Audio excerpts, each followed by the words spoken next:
वसुदेव सुतं देवं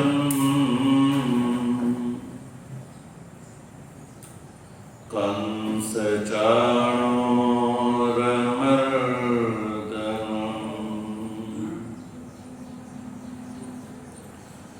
देवकी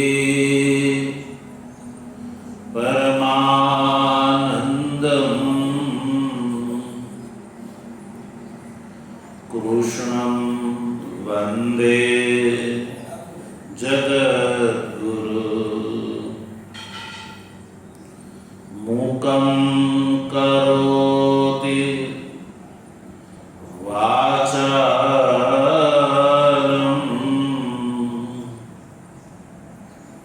पंगुं लंघयते यत्कृपा तमहं वन्दे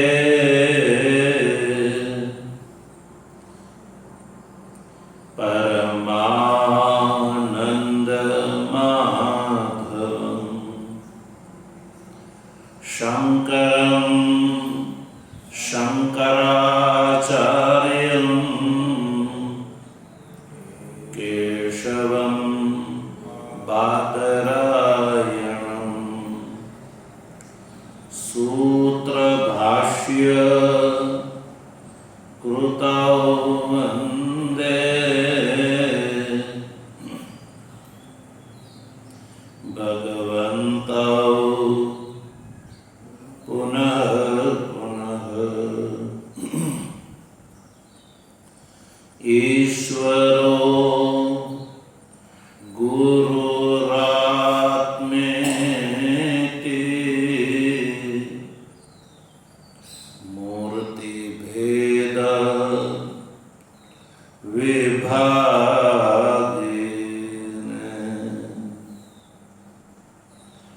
व्योमवत् व्याप्तदेहाय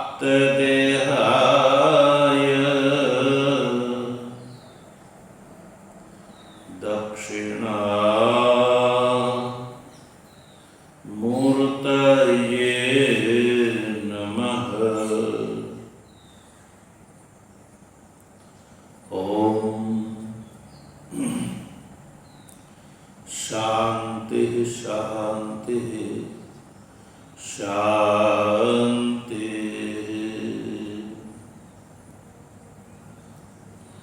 तत्व जिज्ञासु सज्जनों, ભગવાનની પરમાણુ કંપાથી પવિત્રતમ ચાતુર્માસના દિવ્ય સમય અંતર્ગત શ્રાવણ માસના પ્રસંગે શ્રીમદ ભગવદ્ ગીતાના પુરુષોત્તમ યોગ નામના 15મા અધ્યાયના પ્રથમ 15 શ્લોકોનો આપણે શાંકર ભાષ્યના માધ્યમથી વિચાર કરી ચૂક્યા.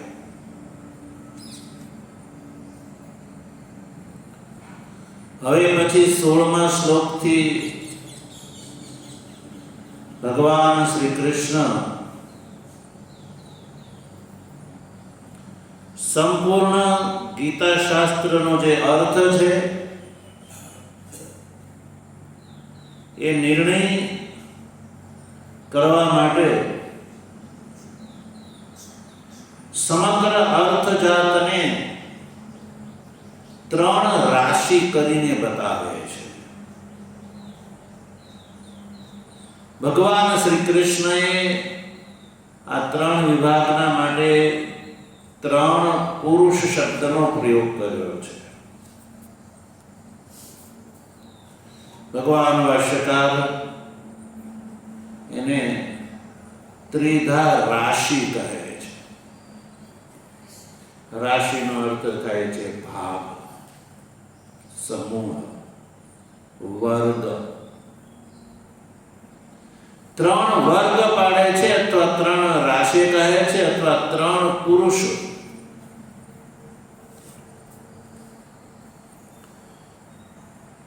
આચાર્ય ભગવત્પાદ ભગવાન ભાષ્યકાર લખે છે, તત્ર સર્વમ એવ અતીત અનાગત અધ્યાયાર્થ જાતમ ત્રિધા રાશિ કૃત્ય. અર્થાત કે જે અતીત એટલે જે ભગવાન શ્રી કૃષ્ણ કહી ચૂક્યા, અનાગત એટલે આગળના અધ્યાયમાં જે કહેવાના છે, એ સંપૂર્ણ ગીતા શાસ્ત્રનો જે અર્થ છે, એ અર્થને 3 વિભાગ પાડીને બતાવી રહ્યા છે. 16મા શ્લોકમાં 2 પુરુષનો ઉલ્લેખ કરે છે, એટલે 2 રાશિનો, 2 સમૂહનો યા 2 વર્ગનો ઉલ્લેખ કરે છે. અને ત્રીજી રાશિ યા સમૂહ યા ભગવાનના કયા પ્રમાણે તૃતીય પુરુષ, એનો આગળના એટલે કે 17મા શ્લોકમાં બતાવશે. તો સંપૂર્ણ ગીતા શાસ્ત્રના અર્થના આ 3 વિભાગમાં સૌથી પહેલા 16મા શ્લોકમાં 2 વિભાગ બતાવી રહ્યા છે ભગવાન. દ્વાવિમૌ પુરુષૌ લોકે ક્ષરશ્ચાક્ષર એવ ચ ક્ષરઃ સર્વાણિ ભૂતાનિ કૂટસ્થોક્ષર ઉચ્યતે. ગઈકાલે આપણે ઉચ્ચારણ કરી ચૂક્યા હતા અને એનો જ પ્રસંગ ચાલી રહ્યો છે.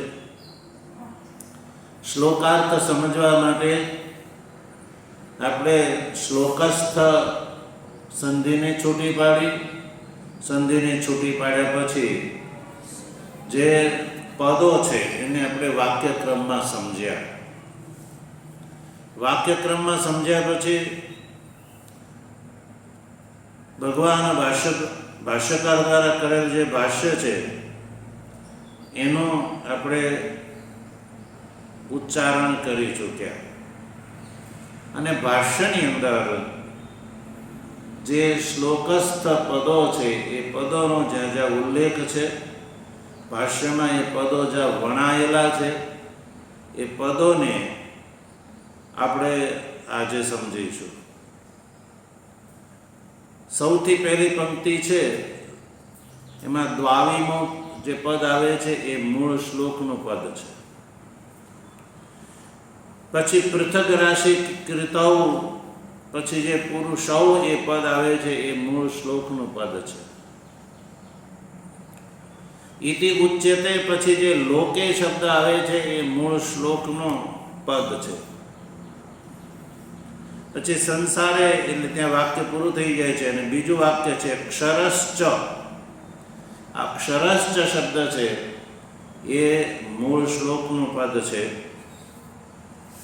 એની નીચે અંડરલાઈન કરી શકાય, આજે કહું છું એની નીચે. ક્ષરતી તે ક્ષરો વિનાશી એકો રાશિ અપરઃ પુરુષ.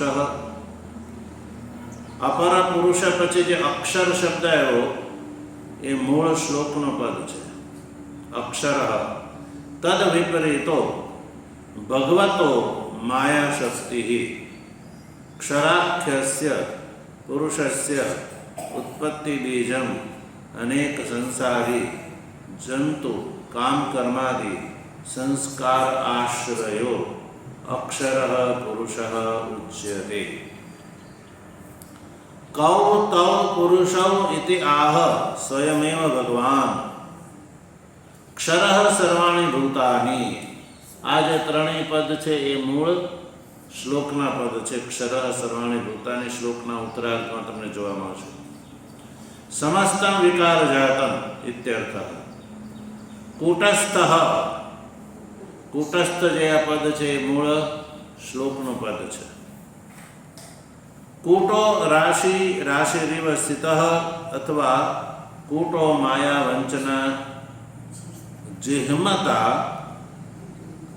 कुटिलता इति पर्यायाः अनेक मायादि प्रकारेण स्थितः कूटस्थः संसार बीज आनंत्या न अक्षरती अक्षर उच्यते। આજે અક્ષર અને ઉચ્ચતે આ અંતિમ બે પદ છે એ મૂળ શ્લોકના પદ છે. હવે આ ભાષ્ય ગ્રંથ છે એમાં જે મેં મૂળ શ્લોકના જે પદો બતાવ્યા એ પદોને જો ક્રમથી તમે વાંચો તો શ્લોકની અંદર જે ક્રમ છે પદોનો એ જ ક્રમ અહીંયા જોવા મળશે. જેવી રીતે કે દ્વાવિમૌ પુરુષૌ લોકે, આ પ્રથમ પંક્તિની અંદર જે આવ્યું. બીજી પંક્તિમાં ક્ષરશ્ચ અક્ષરઃ, ક્ષરશ્ચ અક્ષર, શ્લોકમાં એવ અને ચ પદ છે એને ગ્રહણ કરવાની આવશ્યકતા ભાષ્યકારે સમજી નથી. પછી જે ત્રીજી પંક્તિ છે ભાષ્યની એમાં ક્ષરઃ સર્વાણી ભૂતાની એ વાક્ય આવી ગયું. પછી ચોથી પંક્તિમાં કૂટસ્થ પદ આવી ગયું અને પાંચમી પંક્તિમાં અક્ષર ઉચ્ચતે પદ આવી ગયું.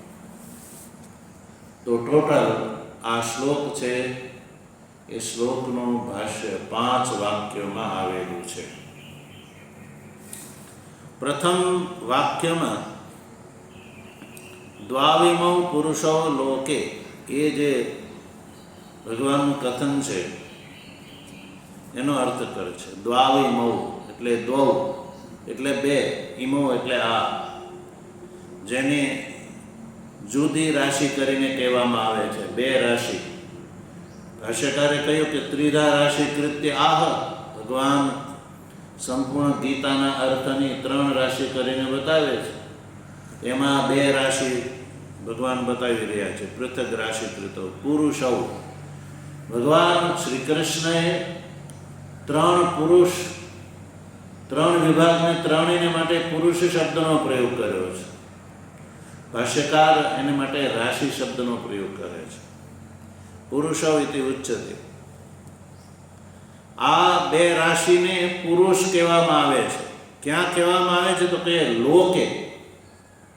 લોકે એટલે કે સંસાર, એટલે કે આ સંસારમાં.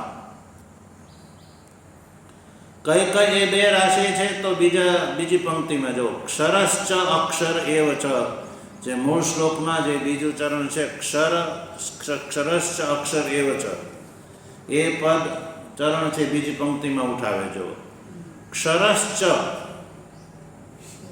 ક્ષરશ્ચ પદનો અર્થ કરે છે ક્ષરતિ ઇતિ ક્ષરઃ,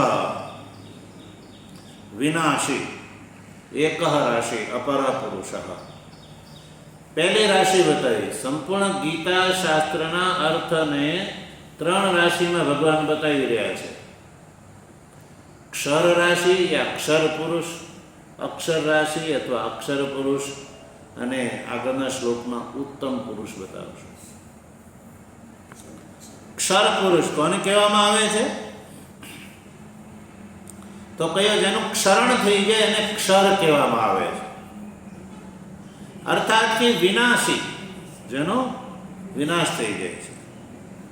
એ એકઃ રાશિ, એ એક રાશિ થઈ. 3 રાશિમાંથી આ એક રાશિ. એટલે કે આ દૃશ્યમાન સંસાર, નામ રૂપાત્મક આ સંસાર, સંપૂર્ણ નામ રૂપાત્મક સંસાર, એને ભગવાન એક રાશિ કરીને બતાવે છે કે આ ક્ષર રાશિ છે અથવા ક્ષર પુરુષ છે. ભગવાને પુરુષ શબ્દનો પ્રયોગ કર્યો છે એટલે ભાષ્યકાર પણ રાશિ શબ્દ પછી કહે છે અપરઃ પુરુષ. આ અપર પુરુષ છે, પહેલી રાશિ અથવા અપર પુરુષ. પછી બીજા પુરુષની વાત કરે છે અક્ષરઃ, અક્ષર, ક્ષર પુરુષ અથવા ક્ષર રાશિ. આ બીજો અક્ષર પુરુષ, અક્ષર રાશિ. અક્ષર તદ વિપરીત, યાની ક્ષરથી વિપરીત અક્ષર. અક્ષર પછી જે તદ વિપરીત, એમાં તદ શબ્દનો અર્થ છે ક્ષરથી વિપરીત. એટલે ક્ષર પુરુષથી વિપરીત એટલે વિરુદ્ધ. કોણ? ક્ષરનો વિરોધી કોણ હોય? અક્ષર. કોણ હોય? અક્ષર. એટલે અક્ષર. તો અક્ષર પુરુષથી અહીંયા શું ગ્રાહ્ય છે? તો દેખો, ભગવાનના વચનથી આ વાત સ્પષ્ટ નથી થતી, ભાષ્યથી આ વાત સ્પષ્ટ થાય છે કે અહીંયા અક્ષર શબ્દથી શું ગ્રાહ્ય છે. જો અક્ષર શબ્દ જે છે ને એ ઘણા બધા અર્થમાં વપરાય છે.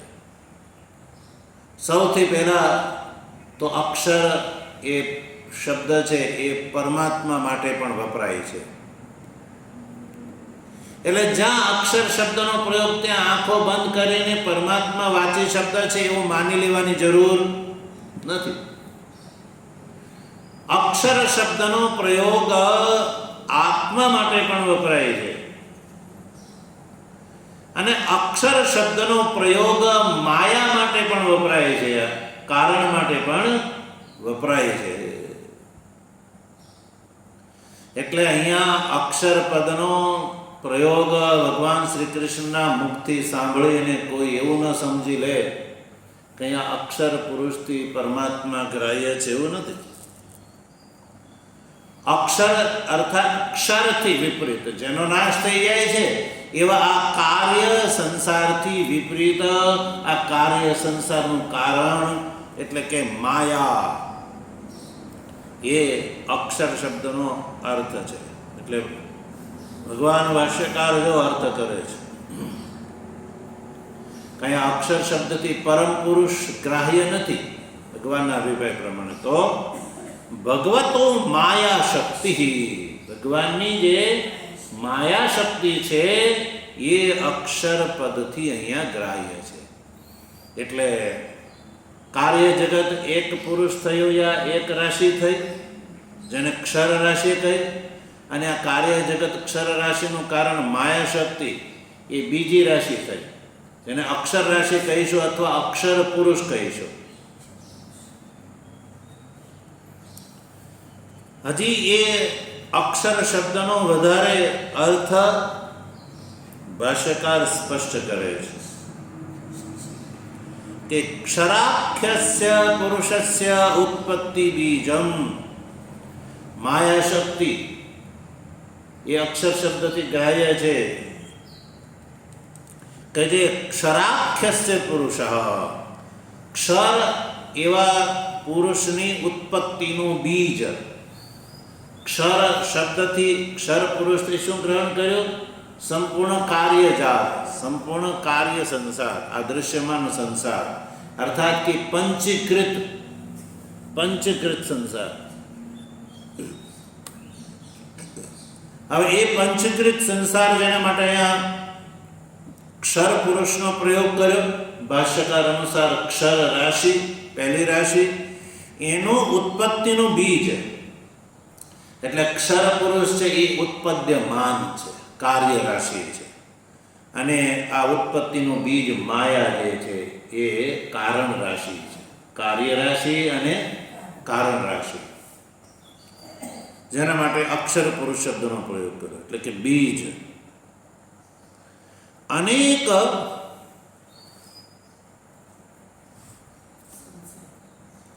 અનેક સંસારી જંતુ કામ કર્માદિ સંસ્કાર આશ્રય, અનેક સંસારી જે જંતુ છે એ અનેક સંસારી જંતુ કામ કર્માદિ સંસ્કારનો આશ્રય. માયા શક્તિ વગર જે ભોગતા છે એ ભોગતાની અંદર રહેલા કર્માદિ સંસ્કાર, જેનાથી આ કાર્ય સંસાર ઉત્પન્ન થાય છે, એ નિમિત્ત છે. એ નિમિત્ત હોવા છતાં પણ માયા શક્તિ જે છે એ મૂળ રૂપથી આ દૃશ્યમાન પાંચ ભૌતિક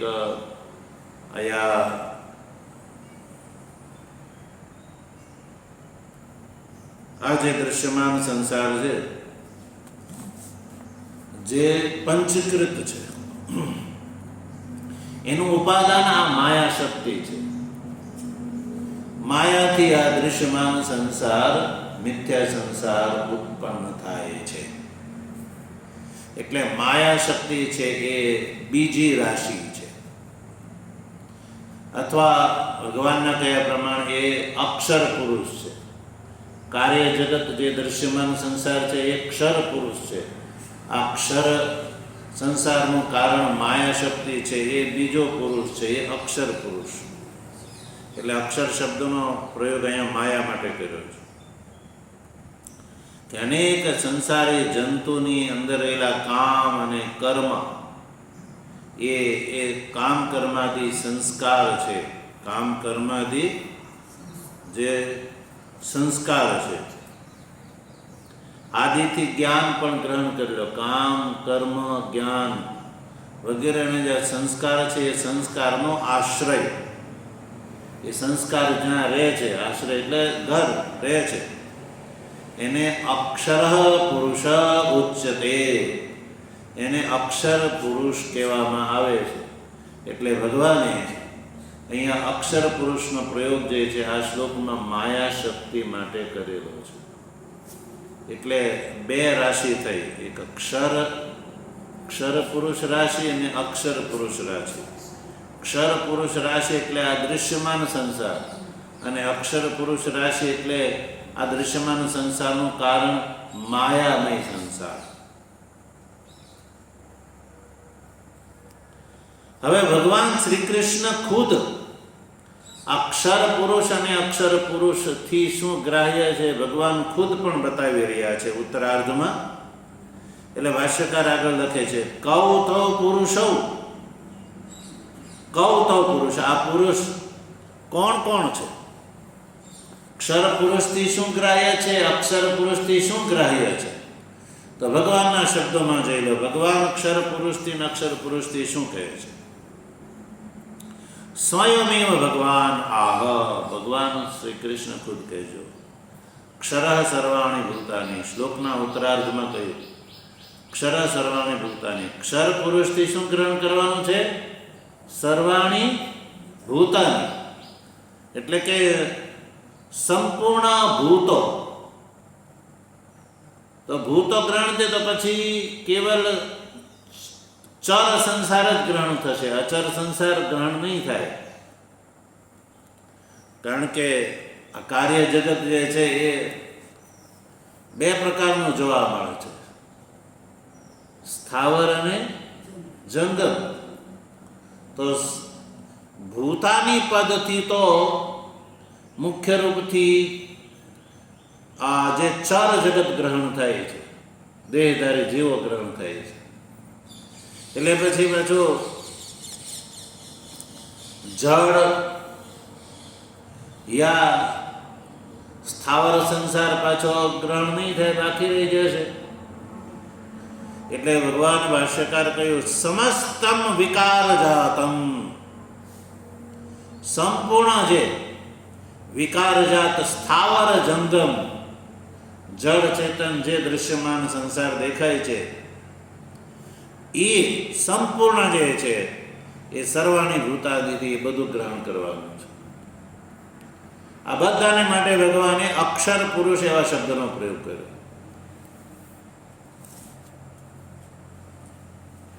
પછી કૂટસ્થ અક્ષર ઉચ્ચતે. ભગવાનના કયા પ્રમાણે અક્ષર પુરુષથી શું ગ્રાહ્ય છે? તો કયું કૂટસ્થ જે છે એને અક્ષર કહેવામાં આવે છે. કૂટસ્થને અક્ષર કહેવામાં આવે છે. કૂટસ્થથી અક્ષર ગ્રાહ્ય છે. કૂટસ્થનો અર્થ છે કૂટો રાશિ, રાશિ રીવ સ્થિત. કૂટનો અર્થ થાય છે રાશિ. સામાન્યતઃ કૂટ શબ્દ જ્યાં તમે જોવો તો કૂટ શબ્દનો અર્થ થાય છે રાશિ.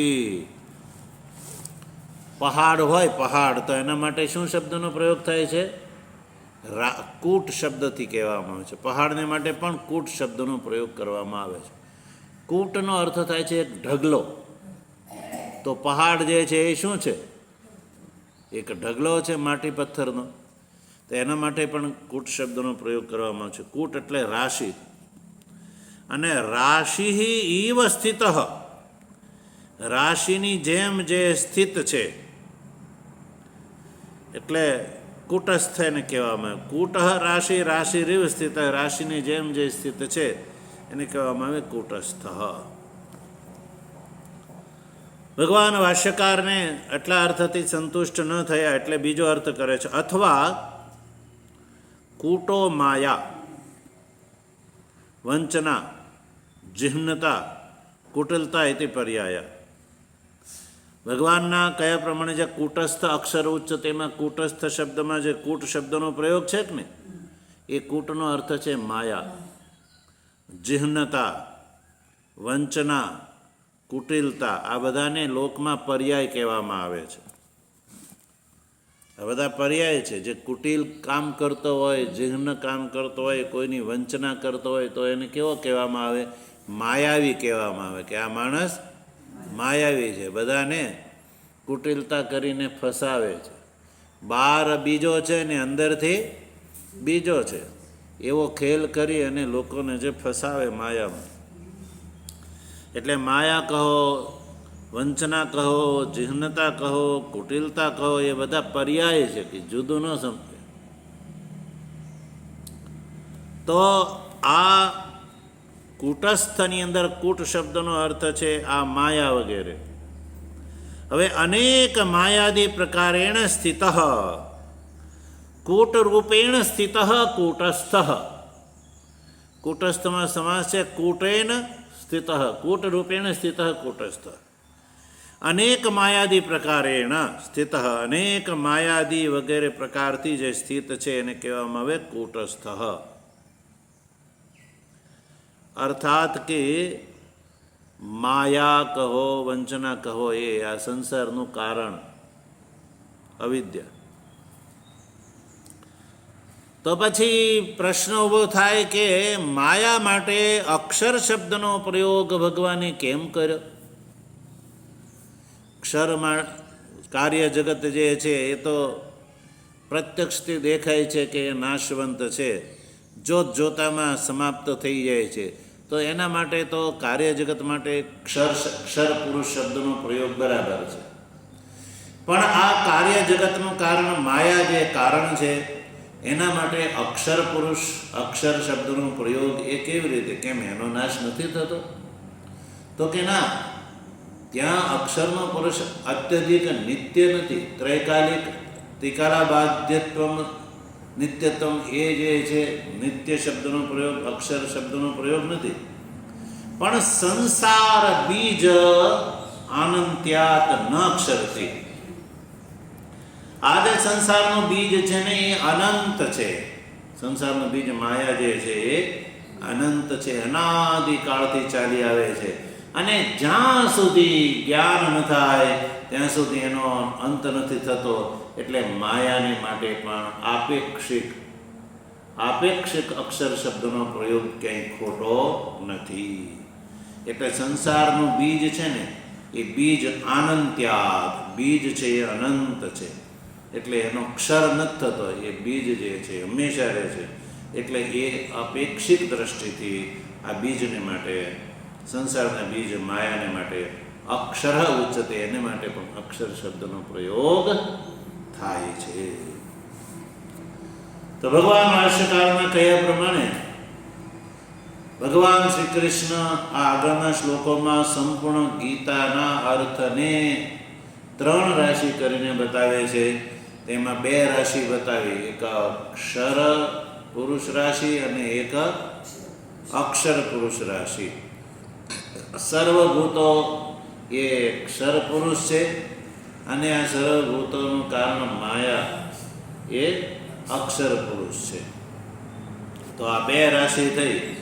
આગળના શ્લોકમાં ભગવાન ઉત્તમ પુરુષથી તૃતીય જે રાશિ જે અક્ષર અને અક્ષર બેઉથી પ્રવિભક્ત એટલે ભિન્ન, નિરુપાધિક, કેવલ જે પરમાત્મા સ્વરૂપ છે એનો નિશ્ચય આગળના શ્લોકમાં કરશે.